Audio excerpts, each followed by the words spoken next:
Hello students, आज अपने इस वीडियो में मैं आपको जो मैंने आपको कल क्वेश्चन कराया था, एग्जांपल कराया था, उसको कंप्लीट क्वेश्चन को कैसे सोल्व करना है ये मैं आपको बताने जा रहा हूँ। मैंने एग्जांपल नंबर 33 ये वाला एग्जांपल लिया था। इसमें मैंने आपको रिवैल्यूएशन अकाउंट और इसकी एंट्रीज़ बनानी सिखाई थी। अब आगे इस क्वेश्चन को कैसे सोल्व करना है, कंप्लीट क्वेश्चन कैसे सोल्व करना है, आइए देखते हैं। देखिए, इसमें लिखा हुआ था partners agreed that revise value are to be recorded in the books, कि साझेदारों में सहमति हुई कि संशोधित मूल्यों को पुस्तकों में दिखाया जाए। यानी ये जो एसेट और लाइबिलिटीज़ की वैल्यूज़ में इंक्रीज डिक्रीज हुई थी, इसको बैलेंस शीट में दिखाया जाए, परंतु वह सामान्य संचय को वितरित नहीं करना चाहते। They do not want to distribute the general reserve. यहाँ बैलेंस शीट में देखो, जनरल रिजर्व दिया हुआ है, वे उसको बांटना नहीं चाहते, पार्टनर्स में डिवाइड नहीं करना चाहते। तो जब जनरल रिजर्व को पार्टनर्स में डिवाइड ना करना हो, ये टॉपिक हम पहले कर चुके हैं, तो हम क्या करते हैं, सेक्रीफाइस गेन निकाल कर, ओल्ड रेशो न्यू रेशो आपको क्वेश्चन में दी हुई है, सेक्रीफाइस गेन निकाल कर फिर जनरल रिजर्व के लिए हम एंट्री पास करते हैं। तो देखिए, क्वेश्चन के अंदर ओल्ड रेशो आपको ये दे रखी है 3:3:2 और न्यू रेशो ये दे रखी थी, लाभ हानि को वे 4:3:2 के अनुपात में बांटेंगे 1 अप्रैल 2003 से। तो ये न्यू रेशो दे रखी थी। तो हमने क्या किया, ओल्ड रेशो और न्यू रेशो से ये ओल्ड रेशो लिख ली, ये न्यू रेशो लिख ली, सेक्रीफाइस और गेन निकाल लिया। फॉर्मूला आपको पता है ओल्ड माइनस न्यू। तो यहाँ से ए का गेन आ रहा है, बी का सेक्रीफाइस आ रहा है और सी का भी सेक्रीफाइस आ रहा है। इसके बाद फिर हमने जनरल रिजर्व में से शेयर निकाल के इनका हिस्सा निकाल लिया। तो जनरल रिजर्व देखो ये दे रखा था 36,000 का, तो जनरल रिजर्व से मल्टीप्लाई करके, यानी ए का हिस्सा इसमें आएगा 36,000 गुना 5/72 आया था इसका, तो 5/72 से गुना करके 2500 आएगा। ऐसे बी का निकाल लोगे 3/72 से 36,000 की गुना करके 1500। ऐसे आप सी का निकाल लोगे 1000 और उसके लिए एंट्री पास कर दोगे, क्योंकि ए का गेन आया था, एंट्री में ए गेन को डेबिट करते हैं, तो ए कैपिटल अकाउंट डेबिट, बी और सी का सेक्रीफाइस आया था तो इनको आप कर दोगे credit, to B capital account to C capital account. तो ये एंट्री बनेगी इसकी, ये देखो यहाँ पर A capital account debit to B capital account to C capital account. Gain वाले को डेबिट कर दिया, सेक्रीफाइस वालों को क्रेडिट कर दिया। अमाउंट इनका जो आपने निकाला शेयर 2500, 1500 और 1000। तो इस प्रकार से ये एंट्री हमने पास कर दी। तो उसके बाद देखिए, इसने बोला था पार्टनर्स के कैपिटल अकाउंट प्रिपेयर करने आपने, you are required to journal entries. Journal entries हमने बना दी हैं सारी की सारी। Capital account of the partners, partner capital account आपने बनाना है और रिवाइज बैलेंस शीट आपने बनानी है। तो देखिए कैसे इसने पार्टनर कैपिटल अकाउंट बनाया।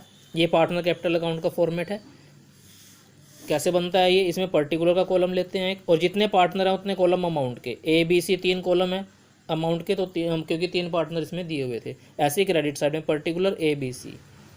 तो इस प्रकार से इसका परफॉर्मा तैयार होता है। सबसे पहले इसमें क्या लिखा जाता है, बाय बैलेंस पीडी, जो आपको कैपिटल पुरानी बैलेंस शीट में दे रखी है। देखो यहाँ बैलेंस शीट में ये इनकी ओल्ड कैपिटल दे रखी है, ए की 2 लाख, बी की 1.5 लाख और सी की 1.5 लाख, क्योंकि ये लाइबिलिटी है, लाइबिलिटी का क्रेडिट बैलेंस होता है। तो इसको पार्टनर कैपिटल अकाउंट में क्रेडिट साइड में दिखाएंगे बाय बैलेंस बीडी के नाम से। ए की 2 लाख, बी की 1.5 लाख और सी की भी 1.5 लाख। तो सबसे पहले ये लिखा जाता है। उसके बाद आपने इसमें क्या करना है, उसके बाद आपने देखो ये जो रिवैल्यूएशन अकाउंट बनाया था, इसमें से यहाँ प्रॉफिट आया था ये, जिसको हमने बांटा था ए में 5400, बी में 5400 और सी में 3600। तो इसकी पोस्टिंग हमने करनी है पार्टनर कैपिटल के अंदर, क्योंकि ये भी कैपिटल अकाउंट में जाएगा, और क्योंकि ये प्रॉफिट है तो प्रॉफिट सारे के सारे क्रेडिट साइड में ट्रांसफ़र होते हैं कैपिटल अकाउंट में, क्योंकि इससे कैपिटल इंक्रीज होती है। तो क्रेडिट साइड में इसको लिख दिया इसने बाय रिवैल्यूएशन अकाउंट के नाम से।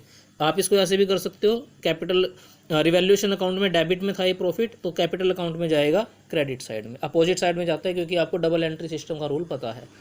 तो देखो ए में आया था 5400, तो ए में यहाँ पे 5400 लिखेंगे, बी में भी 5400 आया था और सी में 3600, तो बी में 5400, सी में 3600। जितना प्रॉफिट इनके हिस्से में आया था रिवैल्यूएशन अकाउंट का, वो हमने इनके हिस्से में डाल दिया। इसके बाद जो आपने एंट्री पास की है ये वाली जनरल रिजर्व की, एक पोस्टिंग आप इसकी करोगे। कैसे पोस्टिंग करोगे, ए कैपिटल अकाउंट डेबिट है तो ए के लिए आप डेबिट साइड में पोस्टिंग करोगे। कैसे लिखोगे, to B capital account to C capital account. Debit side में आप क्या लिखोगे, to B capital to C capital.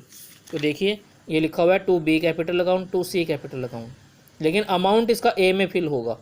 Amount इसका आप फिल करोगे ए में, क्योंकि ए कैपिटल अकाउंट डेबिट था, यानी ए के कैपिटल अकाउंट में पैसा डेबिट होगा। तो ए के कैपिटल अकाउंट में पैसा डेबिट कर दिया। कितना डेबिट करना है, 2500। लेकिन ये 2500 किसके आगे लिखोगे आप, क्योंकि यहाँ पे नाम तो दो जनों का आया, बी का और सी का। तो बी और सी के सामने जो अमाउंट लिखा हुआ है, यानी बी और सी को इसने कितना कितना दिया, 1500 और 1000। तो बी के सामने आप 1500 लिखोगे, सी के सामने 1000, टोटल 2500 हो गया ये। अब आप पोस्टिंग करोगे इसकी बी और सी में, बी और सी दोनों क्रेडिट हैं देखो एंट्री के अंदर, तो क्रेडिट साइड में पोस्टिंग करोगे, लेकिन लिखोगे बाय ए कैपिटल अकाउंट। यानी बी और सी को पैसे प्राप्त हुए किससे, ए से, तो आप लिखोगे बाय ए कैपिटल अकाउंट। ये देखो बाय ए कैपिटल अकाउंट, और अमाउंट बी और सी में जाएगा वही 1500 और 1000।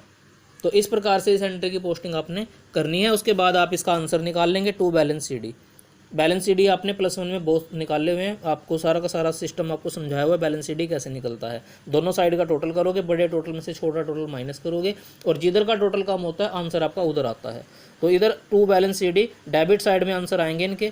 तो ए का बैलेंस आया 2,02,900, बी का 1,56,900 और सी का 1,54,600। तो ये इनके बैलेंस आएंगे। इसके बाद दोनों तरफ का टोटल कर देंगे आप, अकाउंट क्लोज हो जाएगा। तो इस प्रकार से कैपिटल अकाउंट बनाना था इसमें। इसके बाद इसने बनाई है बैलेंस शीट, क्योंकि बैलेंस शीट भी बोली थी ना इसने, रिवाइज बैलेंस शीट। तो बैलेंस शीट इसके बाद देखो इसने बैलेंस शीट बनाई है। बैलेंस शीट आप कैसे बनाओगे, पुरानी बैलेंस शीट को देखकर, पुरानी बैलेंस शीट को देखकर ये बैलेंस शीट तैयार होगी। तो सबसे पहले लाइबिलिटी साइड से तैयार करते हैं। तो लाइबिलिटी साइड में देखो क्रेडिटर कितने के दे रखे थे, 24,000 के।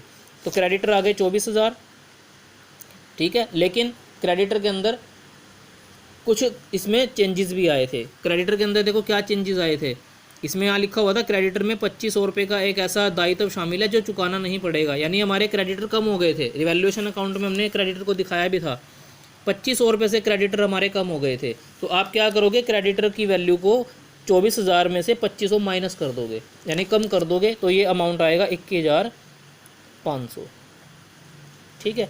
तो जिसकी वैल्यू कम हो रही है एसेट लायबिलिटी की, उसकी वैल्यू कम कर दोगे, और जिसकी वैल्यू ज़्यादा हो रही है उसकी वैल्यू को ज़्यादा कर दोगे आप, जब आप बैलेंस शीट के अंदर दिखाओगे। दूसरी आइटम इसमें थी जनरल रिजर्व 36,000। देखो जनरल रिजर्व को बांटना नहीं चाहते थे, वो बांटा नहीं था, तो जनरल रिजर्व 36,000 का 36,000 ही आ जाएगा। तो जनरल रिजर्व 36,000 आ गया।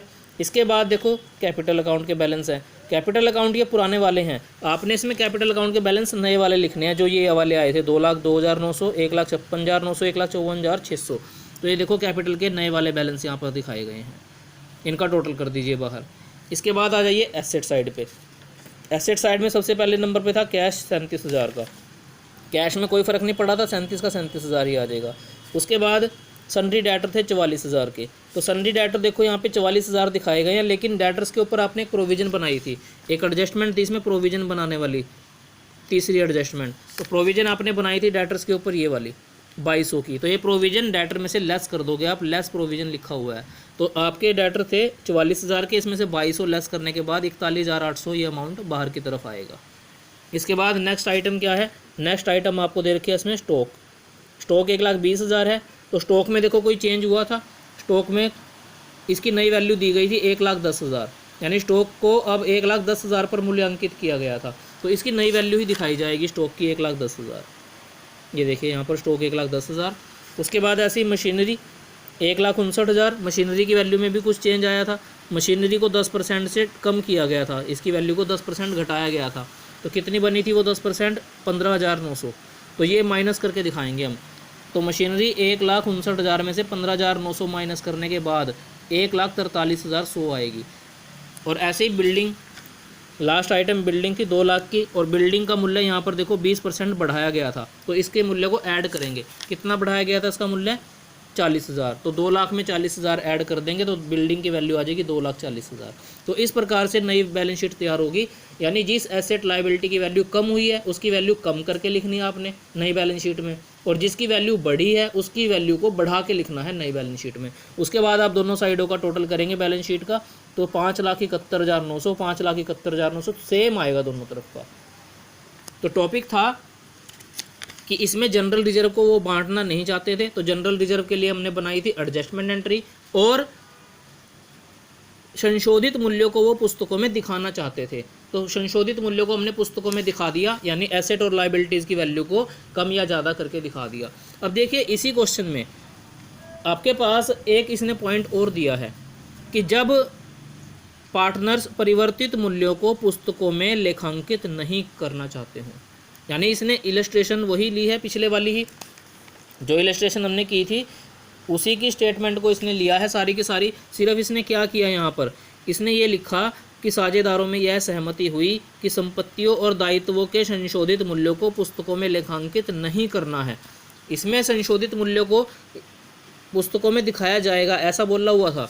इसमें इसने बोला कि इनको आपने मतलब पुस्तकों में नहीं दिखाना। एसेट और लाइबिलिटीज़ की जो वैल्यू इंक्रीज डिक्रीज हुई है इसको बैलेंस शीट में आपने शो नहीं करना है।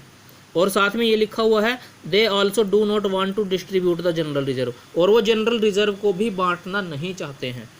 तो पिछले क्वेश्चन में केवल जनरल रिजर्व को बांटना नहीं चाहते थे, इसमें वो एसेट और लाइबिलिटीज़ की वैल्यू में जो इंक्रीज डिक्रीज आई है उसको भी वो बैलेंस शीट में दिखाना नहीं चाहते हैं। तो ऐसी सिचुएशन में आप क्या करोगे, ऐसी सिचुएशन में देखो इसमें रिवैल्यूएशन अकाउंट बनाया था आपने, तो रिवैल्यूएशन अकाउंट बना के जो पार्टनर्स में प्रॉफिट आया था वो बांट दिया था, लेकिन इसमें ये दिखाना नहीं चाहते वैल्यूज़ को बैलेंस शीट के अंदर। तो हम क्या करेंगे, इसमें रिवैल्यूएशन अकाउंट नहीं बनाएंगे। तो देखिए इसने ऐसे ही रफली रिवैल्यूएशन अकाउंट का प्रॉफिट एंड लॉस निकाल लिया। प्रॉफिट ऑन रिवैल्यूएशन 14,400, ये भी 14,400 ही आया था जिसको हमने पार्टनर्स में बांटा था, लेकिन इसमें ये बांटना नहीं है आपने, सिर्फ इसको रफली ऐसे ही कैलकुलेट कर लो। 14,400 रिवैल्यूएशन अकाउंट का प्रॉफिट आ गया, प्रॉफिट ऑन रिवैल्यूएशन 14,400। और रिजर्व हमें कितने के दे रखे थे, 36,000 के। तो इस क्वेश्चन के अंदर आप दोनों के लिए कंबाइन एंट्री बनाओगे। 36,000 भी 14,400 में प्लस कर लिया, 50,400 आ गया। तो आप क्या करोगे, सेक्रीफाइस और गेन निकाल लोगे ओल्ड और न्यू रेशो से, और फिर उसमें से ए और बी सी का शेयर निकाल लोगे। तो ए का वही गेन आएगा, बी का सेक्रीफाइस, सी का सेक्रीफाइस, लेकिन अब हिस्सा जो है ना 50,400 में से निकाल लोगे आप, यानी दोनों वैल्यूज़ का टोटल करके जो वैल्यू आई है, प्रॉफिट ऑन रिवैल्यूएशन और जनरल रिजर्व, इन दोनों का टोटल करके जो वैल्यू आई है 50,400, उसमें से शेयर निकाला आपने, ए का 3500, बी का 2100, सी का 1400। तो एंट्री उसी प्रकार बना दोगे इसमें भी, ए के डेबिट क्योंकि ए का गेन आ रहा है, A debit to B capital account to C capital account, amount वही 3500, 2100, 1400, 3500, 2100, 1400 ये आपने इसमें बना दिया। इसके बाद देखो बैलेंस शीट कैसे बनेगी इसके अंदर। अब बैलेंस शीट इसमें कैसे बनेगी, इसने ये कहा कि वो बैलेंस शीट में जो भी चेंजेस आए हैं, एसेट लाइबिलिटीज़ की वैल्यू में जो भी चेंजेस आए हैं उनको वो रिकॉर्ड नहीं करना चाहते। तो आप देखो पुरानी बैलेंस शीट में क्रेडिटर 24,000 के थे, तो नई बैलेंस शीट में भी क्रेडिटर 24,000 ही दिखाएंगे, यानी जो इसमें कमी हुई थी वो इसमें रिकॉर्ड नहीं करनी है। जनरल रिजर्व 36,000 का था, तो जनरल रिजर्व भी 36,000 का ही आएगा नई बैलेंस शीट में। कैपिटल में चेंज आएगा, कैपिटल 2 लाख थी, 1.5 लाख थी, सी की 1.5 लाख थी। अब देखो कैपिटल में क्या हुआ, ए की कैपिटल तो डेबिट हुई, डेबिट का मतलब कम हुई, तो 2 लाख में से आप 3500 माइनस कर दोगे। बी और सी की कैपिटल क्रेडिट हुई, यानी इनकी कैपिटल बढ़ी है, तो जितनी बी और सी की कैपिटल है उसमें 2100 और 1400 ऐड कर दोगे, तो नई कैपिटल ये वाली आएगी। ए की कम करने के बाद 1,96,500 और बी और सी की ऐड करने के बाद 1,52,100 और सी की 1,51,400, तो ये आ जाएगी टोटल इनकी कैपिटल फिर 5 लाख।